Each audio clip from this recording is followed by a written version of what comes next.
Hello friends, Jack మిషన్లో బాబిన్కి thread ఎక్కించడానికి ఇలా bobbin వైండర్లో పెట్టేసి బాబిన్ను ఈ విధంగా థ్రెడ్ని తీసుకొని వచ్చి ఫస్ట్ ఈ హోల్లో పెట్టుకోవాలి. తర్వాత ఈ రింగులో ఇలా టైట్గా పెట్టేసుకొని మళ్ళీ ఈ హోల్లో నుంచి దారాన్ని బయటికి తీసి ఈ బాబిన్కి ఇలా 2-3 చుట్లు చుట్టి తర్వాత లాక్ చేసుకోవాలి.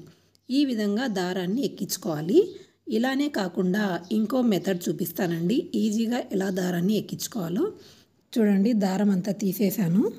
ఇప్పుడు ఈ దారాన్ని ఇక్కడ స్క్రూ లాగా ఉంది కదా, దీనికి ఇలా చుట్టేసి తర్వాత ఈ రింగ్కి ఇలా ఒక రౌండ్ చుట్టి తర్వాత బాబిన్కు 2-3 రౌండ్లు చుట్టి లాక్ చేసుకోవాలి. ఎలాగైతే ఈ హోల్స్లో నుంచి పెట్టుకుంటే ఎంత టైట్ వస్తుందో సేమ్ అలాగే ఈ విధంగా కూడా టైట్ వస్తుంది. ఒకసారి మీరు కూడా ట్రై చేసి చూడండి. Thanks for watching.